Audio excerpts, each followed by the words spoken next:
सत श्री अकाल, नमस्कार हमारे सभी किसान भाइयों को। किसान भाइयों, धान की खेती करने का समय नज़दीक आ गया है। किसान भाइयों ने तैयारियां शुरू कर चुके हैं। गेहूं कटाई के बाद पिछले साल धान की टॉप किस्में कौन कौन सी रही थी पैदावार देने के मामले में।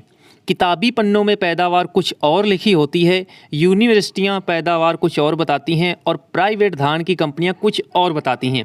असली औकात फील्ड में ही पता चलती है जब हम अपनी मिट्टी के अंदर उन किस्मों की खेती करते हैं। तो आज मैं आप लोगों को किसान भाइयों टॉप बेहतरीन किस्में बताने वाला हूं जिनका पिछले साल उत्पादन के मामले में नंबर 1 रही थी। आप लोग वीडियो को एंड तक जरूर देखें और किसान भाइयों के बीच शेयर भी करें। आप इस चैनल को सब्सक्राइब कर लें और पास वाली घंटी को किसान भाइयों प्रेस कर लें, जिससे आप लगातार हमारे साथ जुड़े रहें।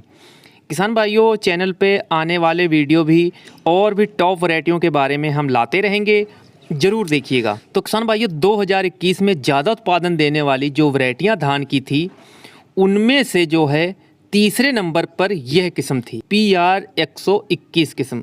110 दिन में पक के तैयार हो जाती है। नर्सरी लगाने के बाद से इसकी पैदावार जो है 30 क्विंटल प्लस देखने को मिली थी पिछले वर्ष। पंजाब की भारी ज़मीनों में अच्छे पानी में यह किस्म 35 क्विंटल तक भी उत्पादन दे देती है।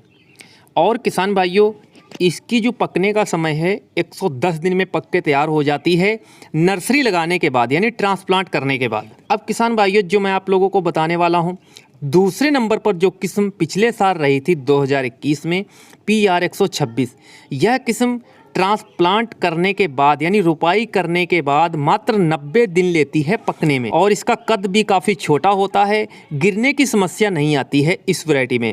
इसको आप किसान भाइयों 10 से 15 जुलाई तक भी लगा सकते हैं। अगर आप इसे समय से लगाते हो तो मौसम क्लाइमेट के चलते कम समय लेने के कारण इसका जो पैदावार है कम हो जाती है। यानी 15 जुलाई तक आप इसे लगाते हो तो पिछले साल यह किस्म जो है पंजाब में दूसरे नंबर पर रही थी किसान भाइयों। 32 से 36 क्विंटल तक इसका उत्पादन किसानों ने लिया था। ज़मीन अच्छी हो, आपका पानी टॉप का है और इसकी नर्सरी जो है 25 दिन की ही ट्रांसप्लांट करनी होती है। 30 दिन के ऊपर की नर्सरी रोपते हो तो इसकी पैदावार कम हो जाती है। अब हम बात करने वाले हैं, अगर आपकी ज़मीन भारी है, आपका खेत का पानी जो है बहुत अच्छा खेती उपयुक्त है, प्रबंधन आपका टॉप का है, तो वहाँ पर किसान भाइयों यह किस्म पूसा 44 जिसने 2021 में उत्पादन के अपने झंडे गाड़ दिए थे, 35 से 40 क्विंटल तक रिकॉर्ड उत्पादन किसानों ने लिया था।